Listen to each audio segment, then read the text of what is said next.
Hello and welcome to today's session. This is the Brazil Opportunity Series, and my name is Ricardo Vilela. I'm part of the Brazil Tech Connect, and we want to thank you all for joining us today. So today's session is part of the build-up for the Brazil Immersion Week 2026, which is happening in November, where we'll bring startups and scale-ups, executives, investors directly into the heart of Brazil's innovation ecosystem to meet with tech hubs, clients, corporates, and investors that are shaping the market. Sessions like today's are designed to give you the first look of the landscape and the opportunities that you'll find during the Immersion Week in November. But before we start, let me share my screen and thank our sponsors and supporters, which are making all of this possible. So thanks to the UK government, the Global Entrepreneurship Program, London and Partners, Grow London Global, Technopole, Broadwave, InnoStars, High Ventures, London Business School, Global Tech Connect, Softex, Fiesp, Cubo, Innoverbar, Learning Village, Level 39, Sebrae, Global Tech Advocates, Tech Brazil Advocates, AB Startups, Brazilian Association of Legal Tech and Law Tech, Data Business, Camotech Ventures, Franco Advogados, EBS Corpag, and Mourão Campus Group. So for today, for anyone that's joining us for the first time, a few words about the Brazil Tech Connect, which is a platform that was created to build connections between the UK and European startups and scale-ups that are interested in opportunities in the Brazil and Latin American tech ecosystem. But today, the focus is LegalTech, and I'm super happy to introduce the two guests that are joining us for this conversation. First, Daniel Marques, who's the director of the Brazilian Law Tech and Legal Tech Association, AB2L. Daniel is an attorney and tech lawyer, visiting professor at FGV Rio, and holds a PhD in law focused on ethics, regulation on artificial intelligence from the State University of Rio de Janeiro. He's also the vice director of legal innovation at the Bar Association of Rio de Janeiro, chairman of the board of AI2L, and the founder of Blicker. He's also affiliate at Stanford University. Welcome, Daniel. Next, Thank we you. have Thank you. Thanks, Daniel. Next, we have Marcelo Moura, co-founder of the International Alliance of Legal Innovation and AI, AI2L. Marcelo is a Brazilian English dual qualified dispute resolution solicitor at Miscondereia, with 2 decades of experience across jurisdiction as litigator, advisor, and lecturer. Welcome, Marcelo. Thank you. And for the moderation of today's session, Maria Victoria Just, client growth lead at CMS. Maria is a Spanish qualified lawyer and legal technology specialist with a career spanning litigation, e-discovery, investigation, data breach response, and legal operations. She is very well placed to guide us in this conversation today. And just one final note, she's a very famous legal tech influencer. Mavi, over to you. Hi, can everyone see me? Yeah, perfect. So I didn't know how the screen share. So hi, everyone. Welcome. Thank you for having me. I think one of the aims that we have today is to make this session as interactive as possible. For some of you, maybe it's like I'm based in the UK, so it's like almost 2 p.m. You might have had your lunch, so we're going to try to keep you awake after your lunch. And for others, will be their morning. So how today is going to work. So we're going to have a quick quiz at the beginning and with a few questions, and then we're going to, go. And they promised to me, because I have no idea about Brazil. So I'm like you. So they promise I'm going to learn at least 3 things today in this session. So one is going to be why Brazil should be in our radar, right? Second, what can we learn from Brazil and the legal expertise and NAI? And third, where to invest, where are those opportunities in Brazil? Is really anything worth even considering? So I think it's going to be, we have prepared a really interesting session. So, and then make it, feel free to put comments. We'll have like first these 3 topics that we're gonna introduce in a very fun way. Then we'll have like a Q&A at the end, so we'll plenty of time again through questions, I'm going to be moderating, but also aligning of what the questions. So, and then at the end, or interrupting and just trying to put your questions as the speakers are speaking. You don't have the opportunity to speak, but I will be the voice for you and representing you in the panel today. So think of me as someone that can also contact your questions. So first, we're going to start with like a 3 quick questions as a quiz. So I'm going to do them with you. So if over to Ricardo, if you can share the Q&A code, and it's like a little game we're going to do. So is that, can everyone see that on the screen? But I need to bring it to the screen myself. Let's see. Can you now see it on the screen? So for those that you don't have the code, I think Ricardo is going to put also a link on the chat. So these 3 questions takes less than 30 seconds. So you will go like me, you will scan them, you will click the Menti, and you should see the first question. And the first question read, how many Brazilian courts and how many cases Brazilian courts resolve per year? 5 million, 24 million, or 45 million? So I'm gonna go ahead and put my answer, which I have no clue what the answer is. So let's see, I feel like I'm in like how to make, no, how to be a millionaire or something. So let's see, I'm gonna submit. Okay, let's go. Next question. Brazilian courts have been using AI. Well, first clue I have that they even using AI, so that's already learning something here. So Brazilian courts have been using AI since 2017, 22, 2025. So I'm going to go ahead and also put my answer, and I'm going to submit. So I'm going to go to the next question. How many companies are registered members of the Brazilian LegalTech and LegalTech a Law Tech Association? 150, 260, and 300. So I'm going to go and submit my answer. And that's it. That's the answer submitted. Ricardo, how everyone is doing? Can they, did you share the link?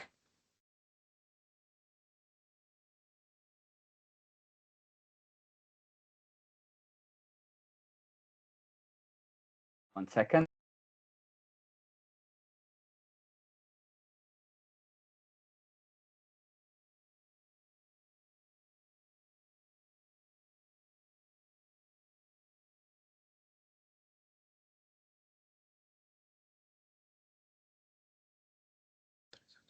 Well, I didn't know, to be honest, any of the answers. So I'm really looking forward those answers and how the people. So here is the code. And if you if you click on the code, there's the really 3 voting. We're going to give you 30 seconds. So again, we're going to discuss today these 3 topics: why Brazil should be in our radar, what are we going to be, what can we learn, like here in the, as a UK lawyer or as a I'm not a UK lawyer, but Marcelo is a UK lawyer. I'm a lawyer in Spain, but anyone, what any lawyers can learn from Brazil. And the third, should we tell our clients or even ourselves? I know there is a lot of funders and startups all around listening today. Is there any best opportunities? Just to let you know, we are about 35 people, I think, live, almost 34. So thank you again, everyone, for joining. Okay, Ricardo, I think that was enough time to answer these 3 questions. Should we jump in? And if you can share what the people thought of the first question. Okay, so the first question, wow, how many cases Brazil courts resolve per year? So, Marcelo, over to you. What do you think of how people did? Are you surprised? What is the answer? Tell us. I am surprised, and I suspect there might be some Brazilians here in the audience because this number is very, very surprising for everyone outside Brazil because it is an enormous number if anyone from any jurisdiction outside Brazil is looking at it. The correct answer is indeed 45 million. And this, so you have an idea, it's about 13 times as many cases as the UK solves per year. So Brazilian courts deal with one England and Wales jurisdiction per month on average, a little over that. And so now shall we move to like the topics, Maria? Yes, so thank Okay. you for much. I'm actually quite surprised. It's a lot of cases. So my Mm. first question for you, Marcelo, was like, why, UK-based lawyers or any lawyers out there, technologies, we have a lot of entrepreneurs in the call today, why they can look at why they should look at the Brazil's legal tech and AI market. I think it's a question that is not always obvious, or the answer is not always obvious to even the preceding question to that, which is why should a lawyer from one jurisdiction look at the technology of another jurisdiction, and what would they be able to learn from that? And the reality is that we have been deploying technology to solve legal problems around the world for about a decade now. The legal tech boom, as people sometimes call it started around 2016, and around 10 years ago, legal tech associations started popping out around the world. That's when AB12 was founded, ILTA, ELTA, many other associations started. That's when publications such as The Artificial Lawyer was founded, and that's when people started talking about technology in the context of law. But each country has a unique legal system, and sometimes we like to say that the legal technology and legal tech is downstream of a legal system, because each country has its own needs, has its own profile, has its own rules, and because of those differences in rules and profiles, each technology industry has to develop products that are tailored to that jurisdiction.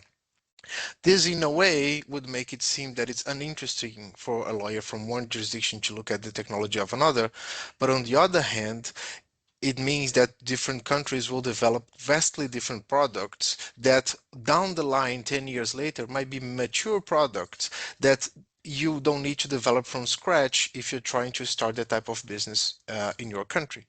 So, for instance, jurisdictions such as the United States and the UK have a very, very strong e-discovery or e-disclosure industry because we have in common law systems the procedural obligation of disclosure of documents. In Brazil, that's not the case. But Brazil, as you have seen by the answer to the question, is a country with lots and lots of court cases. So we have developed products in Brazil that are very good for automating proceedings within courts and very good for analyzing proceedings within courts. And in that sense, we may be more advanced. So when a lawyer, entrepreneur, or legal technologist from another country looks at a different country, they might find products that they are now starting to think about. They are very, very developing that other country. And instead of developing a new product from scratch, you might just decide to go and cooperate or join forces with a company from the other country. And Brazil is quite unique. And to talk about more how not only you should look at other countries, but why you should look at Brazil and what is so unique about Brazil, I'm going to now hand over to Danielle because I know Danielle has a lot of data, interesting data about why Brazil is so different. It's on me now, Marcelo. Yeah. Yes.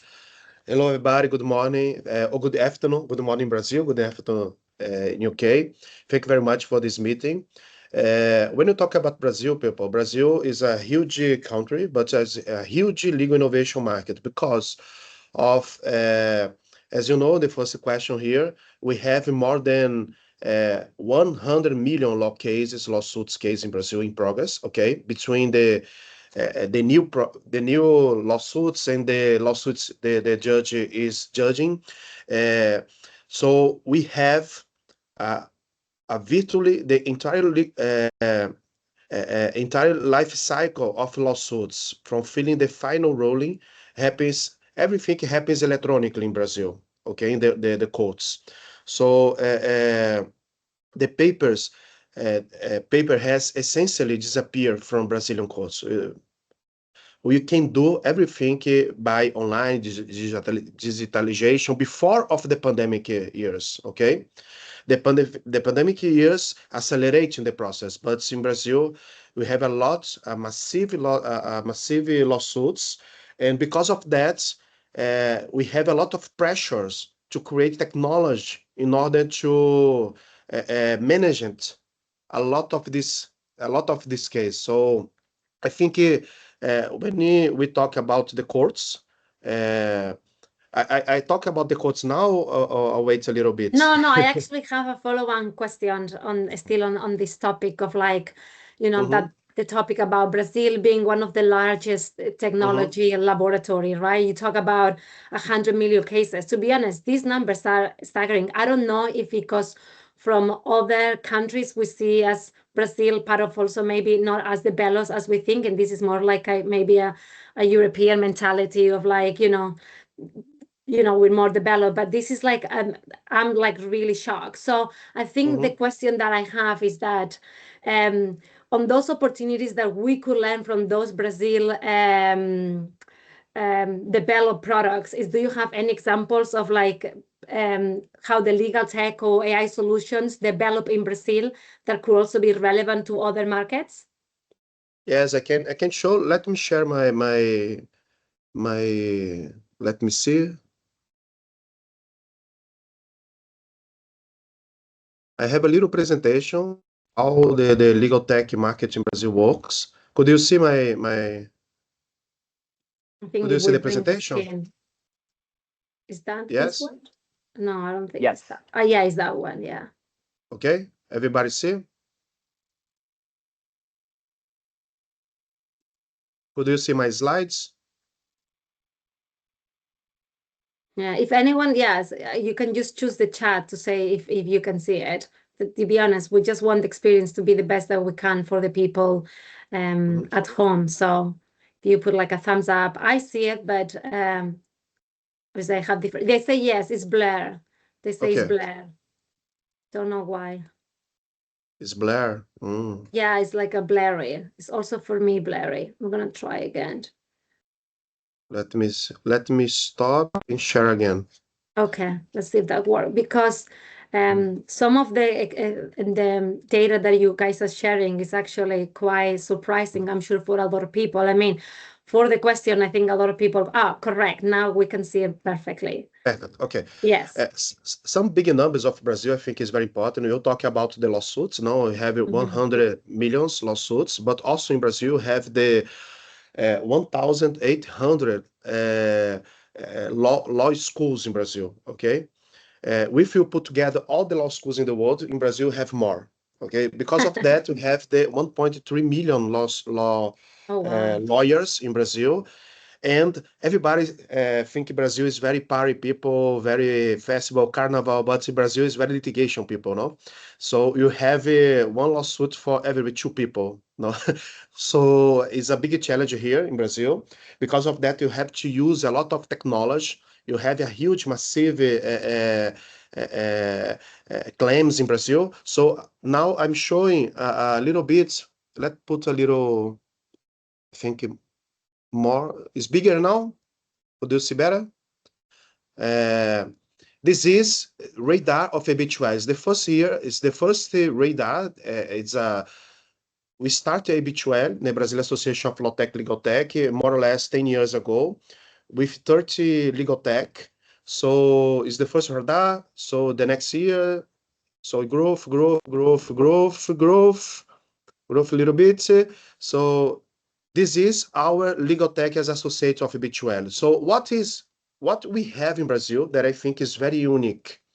We have a lot of management legal case because of the massive of process. You have to use the systems in order to organize who is the lawyer in the law firm, take care of this law case. So it is a lot of steps in order to arrive in the justice. So you have this is the first moment that begin the law tech legal tech is here in this moment. The management system is law case. It's not when I go to UK and United States. When I see what I see is the you have management case of the client. No, uh, Mhm. uh, here is you have to manage case of the massive lawsuits. Another thing very incredible in Brazil, you have create a lot of crawlers, a lot of bots, a lot of automation in order to extraction the information of the courts. Mhm. Because the lawsuits in Brazil, as a constitutional law, is public. We have some cases that is a secret case because, for example, family cases, uh, sexual abuses cases. So this is a secret case, but uh, uh, uh, all the lawsuits in Brazil is public. So you can access not only the decision. I think in UK you can access the decision of the judge. In Brazil, you can access everything: the petition, the contestation, the proofs, So there is a lot everything. of transparency then, right? Is a lot of transparency.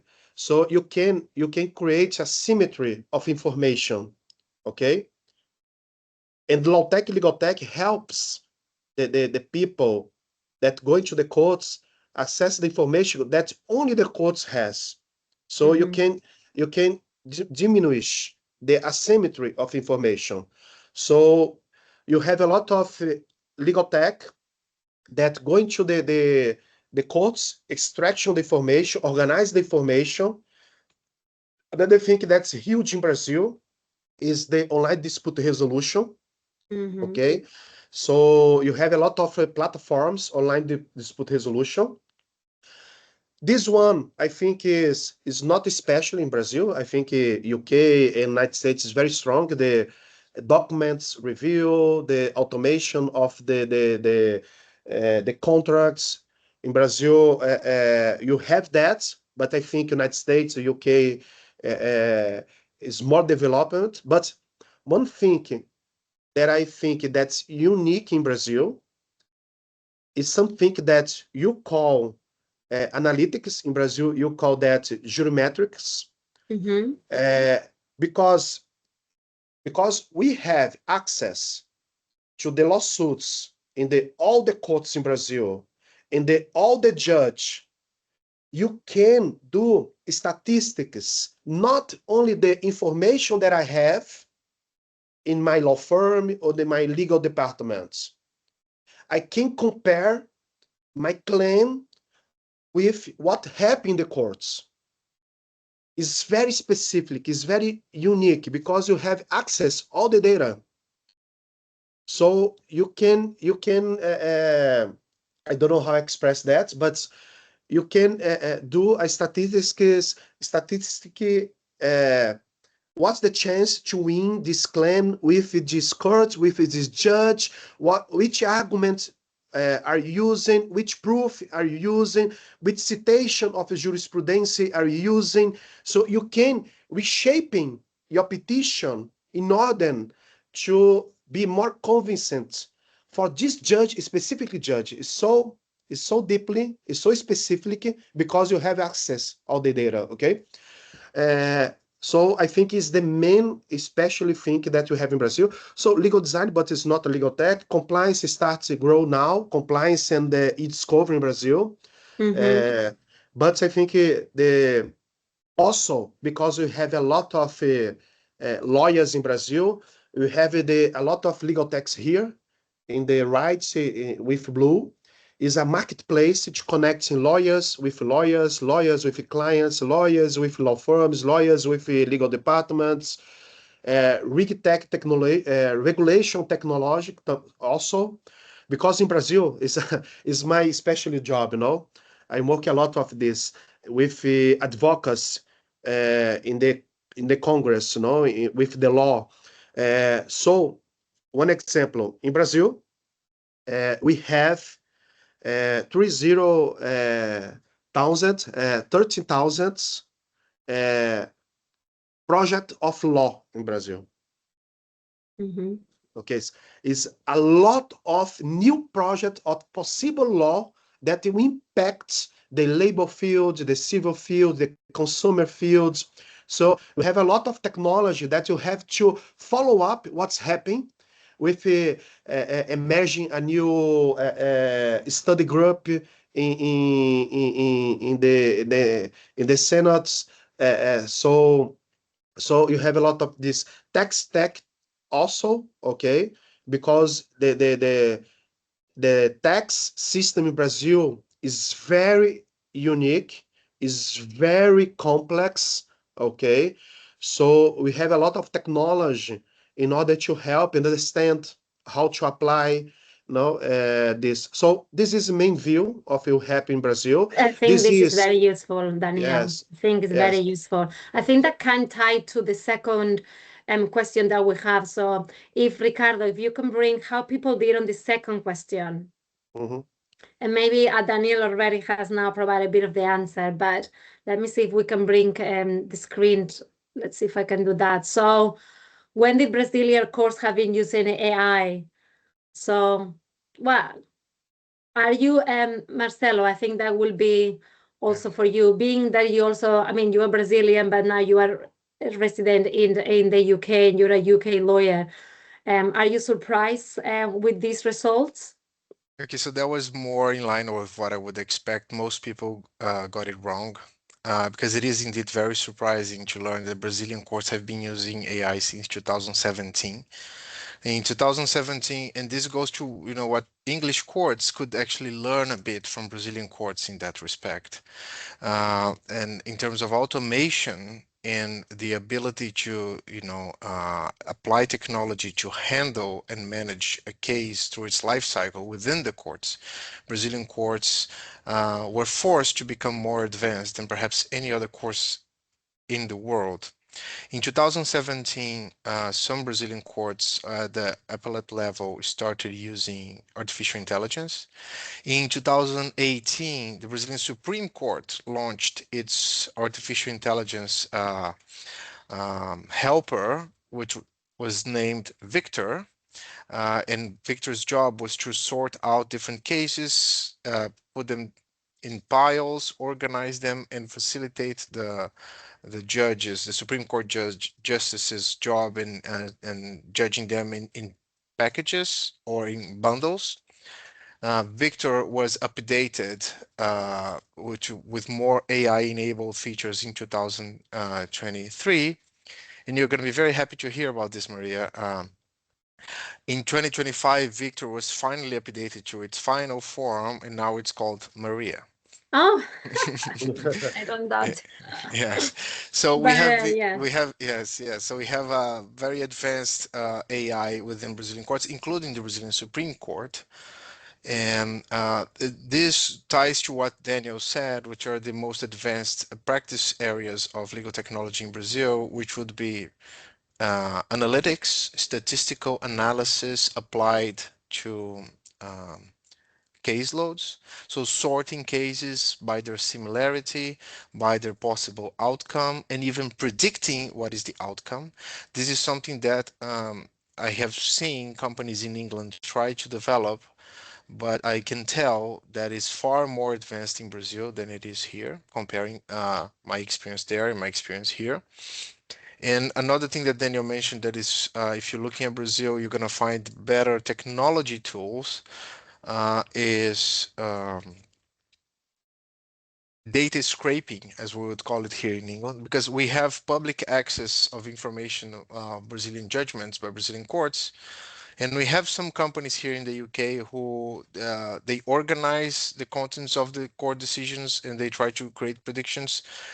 But I would say that in Brazil, the data scraping features of Brazilian bots that legally access court documents with the statistical and analytical tools that have been deployed since 2016, 2017, within and outside Brazilian courts, have created a predictive analytics environment that is more advanced. So that's one of the examples I would say that if you are an English lawyer, or entrepreneur looking to develop a predictive analytics tool, instead of trying to start it from scratch, it might be interesting for you to look at Brazil, see what Brazil has to offer, learn from that, maybe start an M&A operation with a Brazilian company in this sector, because this particular sector is more advanced. And it had to become more advanced because we simply had this enormous caseload. As Daniel said, we often talk about 100 million cases. And that is the combination of the outstanding cases in the backlog and the cases that courts resolve every year. Brazilian courts have dramatically increased their ability to solve new cases from around 25 million 10 years ago to nearly 50 millions nowadays. But at the same time, Brazil is a very litigious country. So the number of new cases filed every year has grown at the exact same pace. So the backlog has not really been reduced, and we always hanging around the 70 to 80 million cases in the backlog. And all of that put together throughout any given year in Brazil, you have 100 million or so cases going through the courts for a population of around 200, a little over 200 million people. That's why Daniel says, like, it's one case for every other person.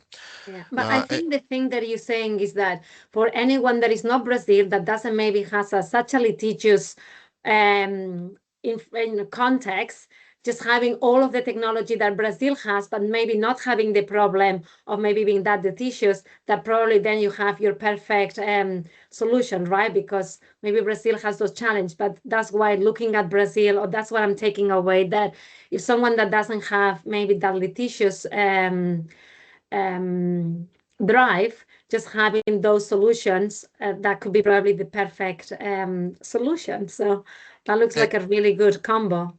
Yeah, exactly. That's why sometimes we see that Brazil is the largest legal technology laboratory in the world because we had to experiment with everything. We had to develop all different types of tools.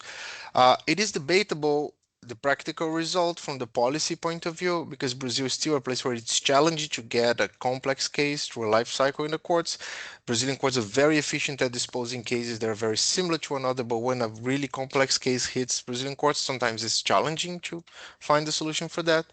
But we're not here to discuss policy or access to justice. But from the entrepreneurial point of view, Brazil was forced to develop these tools that apply to a country with a smaller litigation volume. They can perhaps really, really address issues. And I see that English courts are now starting to shift more to an electronic system, but the electronic system is more advanced in countries like Brazil. And as Daniel said, because we have so many cases in our courts, we have been forced to develop online dispute resolution tools as well. And this is another sector where Brazil is very advanced.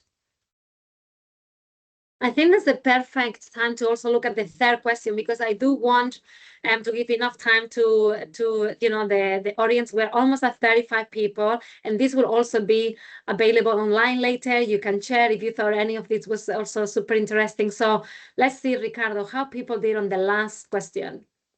Let me bring this. How many companies are registered member of the Brazilian Legal Tech and Law Association? So Danielle, do you want to talk about, are you surprised on, I think it's pretty, I also thought it was Mhm. about 150, but if you want to, share your, Um, I think with I shared before the question, yes, so I help somebody to answer. yeah. But we did them at the beginning. That was the point of doing it at the beginning, um, because yes, but mhm, obviously if someone still did it through the, yeah, but I think you uh, were really good at mhm, explaining. So if you could just talk about that, and then, especially there is a lot of entrepreneurs in our call today, but essentially, mhm. what can the British and the European entrepreneurs gain of interacting with the Brazil market? Right now, we're gonna be like, can you tell us about those opportunities? Perfect. So I think the first is market access with a genuine demand. Okay, we have a lot of solutions, but as Marcelo said before, Brazil is a big lab of experimentation. A lot of new tools emerging now because of AI Gen. All the investors around the world looking for Brazil because Brazil is this big lab of experimentation. I have a thesis that Brazil is the Silicon Valley of the law. So. So if you entrepreneur, if you want open markets, if you want make partnership in order to enter in Brazil, uh, Brazil is a great no is a great place for that. Another thing, I think you have some like of regulatory familiarity because in Brazil the LGPD, the privacy law, is very similar for the European and the UK law. So you have a little friction in order to adopting technology. Third, I think the Brazil is a gateway to Latin America. So Mhm. from Brazil, you can go into another market in Brazil. And also, you have a huge community in Brazil that is ABTL. ABTL is the biggest association of law tech, legal tech. I want to share a little bit more my presentation because I want to show AB12. We have, you see Could you see my presentation now? Is blur? Is Yes, okay? yes, we It's can okay? see it. Yes. Okay. So this is the low-tech legal tech, but also in habitual, we have a lot early stage low-tech legal tech, more than 100 early stage low-tech legal tech. Also, we have service provider. This is a radar of the legal department is associate of habitual also. Ou seja, the biggest legal department in Brazil is associate of habitual. You have the Group Global, is the second media communication in the roads. Okay, you have Klabin, Suzano, we have the huge companies in Brazil is associate of B12. So, and also you have the law firms is associate of B12. So AB12, you have more than 1,000 associates from across the world, across the Brazil, okay? So you can connect, AB12 help you to connect with possible clients, with legal departments, law firms. We can connect with another law tech and legal tech in order to do business. Marcelo has a principle, a topic here that I believe in that because the law in Brazil is very different from UK, US. Uh, one way that you can enter in Brazil is maybe to do some kind of joint venture, maybe some kind of M&A. So I think you have a lot of opportunities, and you have this point that is habitual that can help you connect with these people. Also, Yeah. we have the biggest, the largest legal innovation conference in the whole world. AB12 organized the AB12 Tech Experience on May in Rio de Janeiro. Okay, with Brazil is the Silicon Valley of the law. Rio de Janeiro is the capital of that. So you can came to Rio de Janeiro, participates of the B2L Tech Experience. It's a conference with more than 8,000 people, okay, in Brazil, in Rio de Janeiro for 2 days. So it's a huge opportunity to connect with clients, connect with partners, connect to do business, do network. So I think it is the main points, the opportunities that you entrepreneur has in Brazil. Yeah, I think that ties really well because I want to make sure also the people on the call have time to ask questions. So I think the last question that I had for Marcelo and for you, and it can just be, don't take please too long so it doesn't need on the questions. But if there is someone listening today, right, and they really want to explore the Brazilian legal tech market, what is that? And I think you already touched a bit, Daniel, but what is the first practical step that you will recommend them to take? And I think, Daniel, you mentioned maybe like some venture of them, but if you could just really give people, what is that first practical step to take to explore that Brazilian legal tech market? For me, the first step is connecting with AB12, okay? Because AB12 have connection for around the markets. And also you have a lot of legal techs from United States and UK that coming to Brazil. So you have Thomson Reuters, you have LexNex, you have Harvey, we have August, we have more or less 15 legal tech from another countries, from India, so we help these people to find the connections and partners in order to start in Brazil. Mm-hmm. Marcelo, I'm over to I'm you. I'm gonna take a step back and I'm gonna suggest that the first step you should take if you want to look at Brazil is you should join Ricardo's immersive week in November. And I see like the first question that was asked here was when exactly is the immersive week in November? So Ricardo, maybe you can have some time to explain how people can join that. And I think if you visit Brazil in November at the Brazil Tech Connect Immersive Week, then perhaps the second step is come to the AB to Daniel's conference in May, and there you can because Daniel's conference is going to be focused on legal tech, and it is the biggest and the coolest legal tech conference in the world. I've been to several, and it's in Rio. It's beautiful. You can look at Danielle's LinkedIn profile. You're going to see beautiful videos. It's 8,000 people last year attended, and if you're talking about legal tech focused conferences there, and at the conference you can become a member of AB12. AB12, it's more than just an association of legal tech companies. It's sort of a marketplace because, as Danielle mentioned, it takes in as associates or members the legal tech companies, the law firms, the legal departments and the individual lawyers who are involved in this area. And it also takes as members foreign companies. So companies which are not Brazilian companies but are looking to enter the Brazil's market can also join AV2L as associates.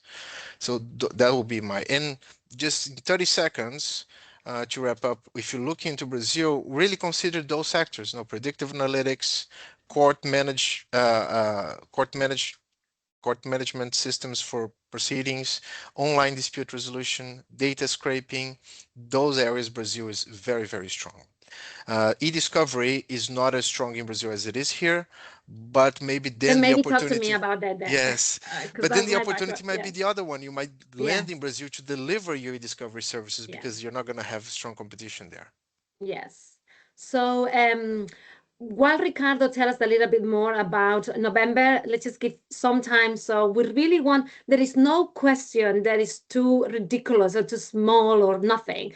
Please send the questions away. We want, again, to bring you in our conversation. So please send a few questions away. I will read them out loud and leave them, Marcelo and Danielle. So please just ask away. We're really happy. If you have any question for me, happy to answer.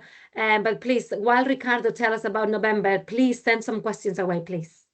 Mavi, for some reason, one of our participants were not able to send the questions on the chat, but I have Ah, here on my LinkedIn. So, for okay. Marcelo Daniel, so why does it make strategic sense for a legal tech company to land in Brazil first, rather than starting in Mexico or Colombia or elsewhere in the region? That's a great question. Why Brazil again, right? Well, Brazil uh, is the world's 10th largest economy, but it's the world's 7th largest legal market. So Brazil kind of punches above its weight in terms of its position in the legal universe. The legal sector is disproportionately large in Brazil as compared to other sectors of the economy, and the law is a major part of life in Brazil. And of course, the legal systems are different between all the countries in Latin America, but they are more similar than they are similar to the US or the UK. So if you're going to invest in one Latin American country, it might as well be the largest one, especially if it's not only the largest one in economic terms, but it's the largest one in terms of the largest legal industry.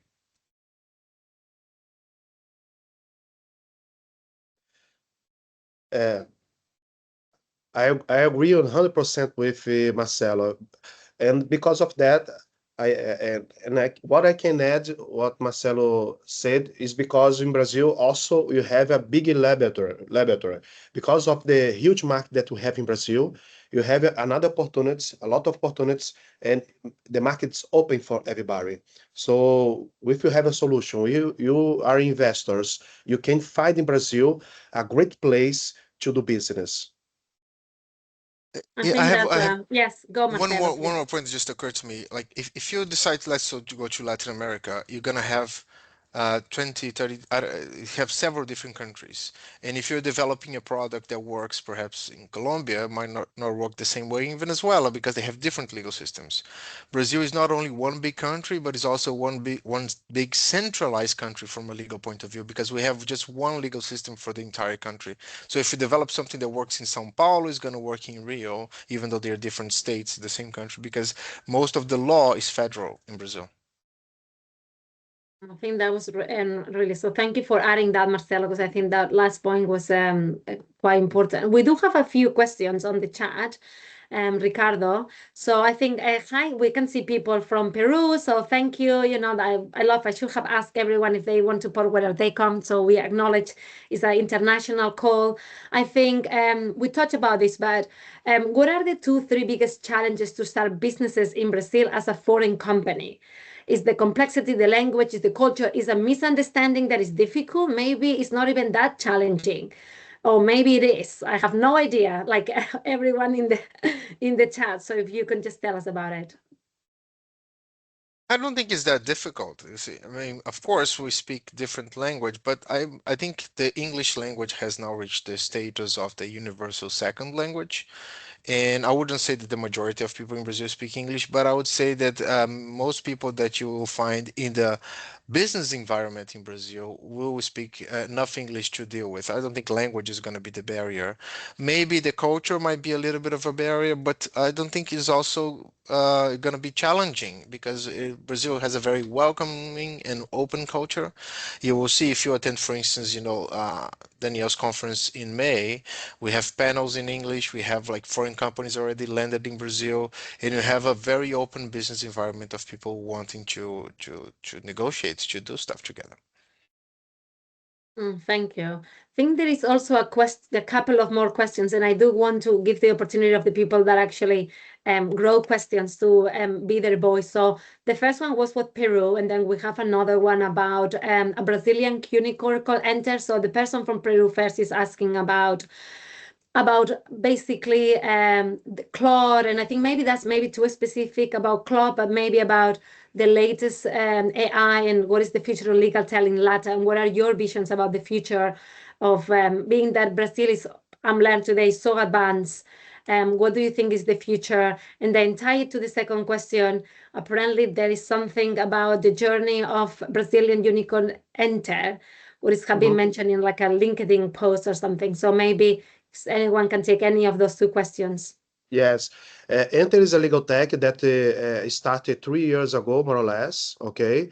The funding coming for outside. Okay. So from the Peter Thiel, okay, venture capital, they invest in the Enter. What Enter do?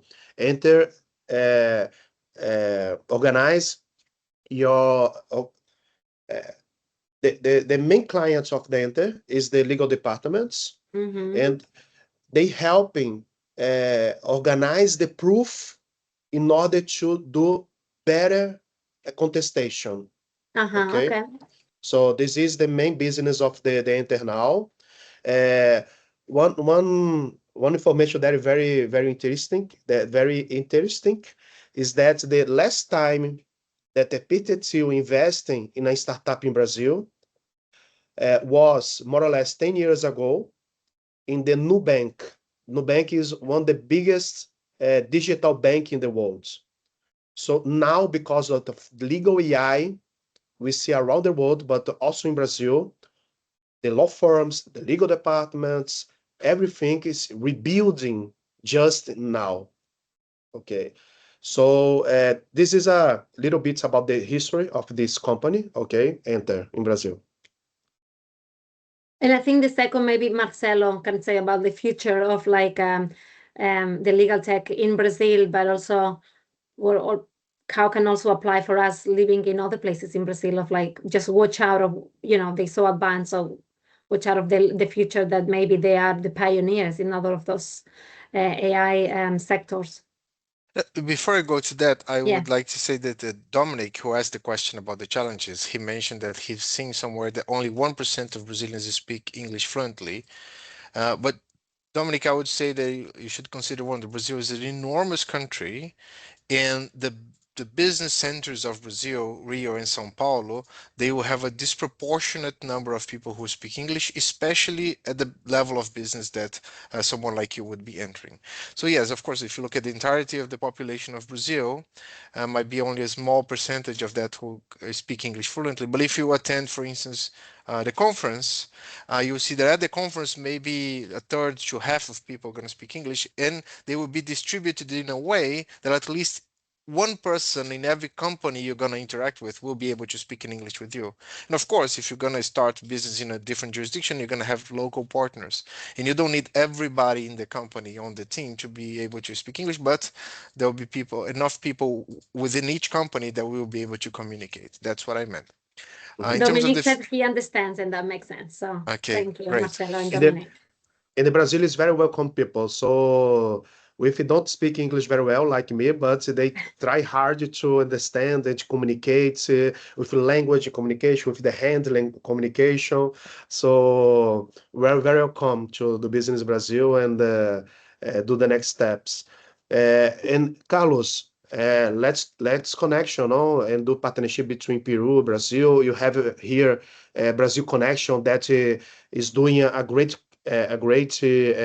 job now work in this field. So let's go. Okay, I think we have like 7 minutes left. I think we can do one more question. I didn't answer the Yes, or question maybe about the I'm last future, thing from you, right? Marcelo. Yes. Yeah, so in terms of the future, I think the future is we are likely to have more of a global legal tech market rather than jurisdictions, different jurisdictions. I think we had this 10-year development of separate legal tech markets in different countries, each one developing solutions tailored to their own needs. And within that 10-year gap, we have like very advanced e-discovery tools in the US and the UK. And then you have very advanced predictive analytics tools in countries like Brazil. And I think now is the time for us to start talking to each other.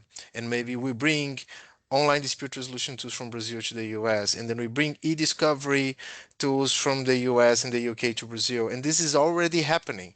Like the first foreign company to join AB12 was an e-discovery company, and they are now, even though Brazil, we don't have the procedural obligation of disclosure that created the e-discovery industry in common law jurisdictions, people have found applications for e-discovery tools within Brazilian large companies for compliance reasons, for internal investigations, and of course for companies who are involved in cross-border litigation with common law jurisdictions. And now I hear from England, I see that English courts are now pushing for online dispute resolution. Instead of developing tools from scratch, why not go to Brazil and learn from tools from Brazil? I know India is also with strong discovery tools. That is exactly the reason why Danielle and I, with friends from India, Asia, Europe, and other places, we started this international alliance of legal tech innovation and AI, so we can start having these conversations. And of course, we're going to have things that are different from one country to the other, but I think we're going to have a large set of companies that are going to be playing all jurisdictions. And if you look at a country like Brazil, the market is so pulverized that you can see the opportunities for consolidation are right there just by looking at the pictures that Danielle put on the screen. Oh, thank you so much, Marcelo. And I think that that is actually the time for questions. I think you will be able to connect with us. I want to wrap up that we said today we're going to learn about three things, and I think the speakers deliver. So I'm going to wrap up what is my understanding of the takeaway. So first, we discussed that we're going to say why Brazil should be in our radar, and I think we learned that Brazil is really that unique legal tech laboratory, and that the Brazilian litigation culture has really no parallel in the world. We talk about, secondly, what can we learn from Brazil, right? And we learned that the Brazilian courts have important lessons to share, as Daniel has been showing us, and that Brazilian courts are far more advanced than the English courts and in that automation and AI. So a lot of learnings from everyone around the world about how Brazil operates in the courts. And I think the third question that we said that we will, see if they can answer is like, why Brazil is any opportunities to invest, anything opportunities for us in Brazil, and as Marcelo and Danielle has convinced us that yeah, Brazil is a market full of opportunities. It has this brilliant, enormous, brilliant dynamic and an advanced legal tech market, and there is a lot of opportunities for investment and especially for M&A. So I think from my end, I came here not knowing much, and I hope I didn't offend anyone by my ignorance, but I'm really happy that I have learned a lot and that Brazil has actually a lot to offer that maybe it wasn't known until this call today. So thank you so much for having me. Excellent, Mavi. If we were in an auditorium, I would ask for a round of applause for everyone and for you for brilliantly moderating this Oh, thank session. you. That was a fantastic conversation, honestly. Thanks, everyone, for your time, for joining us today. Marcelo, Daniel, for sharing such an amazing insights. And just answering the question for someone that asked about the Immersion Week in November. The applications are open. We have limited spaces, so please access the link that I just put in the chat, which is the Brazil Tech Connect LinkedIn page, and you have access to the whole information about the program. So just to wrap up, we're going to be sending the recording of today's session along with all the details, links to the profiles of Marcelo, Daniel, Mavi, so you can connect with them over LinkedIn and the socials as well. But once again, I'd like to finally thanks to our partners and sponsors who are really making all of the efforts all of the efforts possible to support this initiative.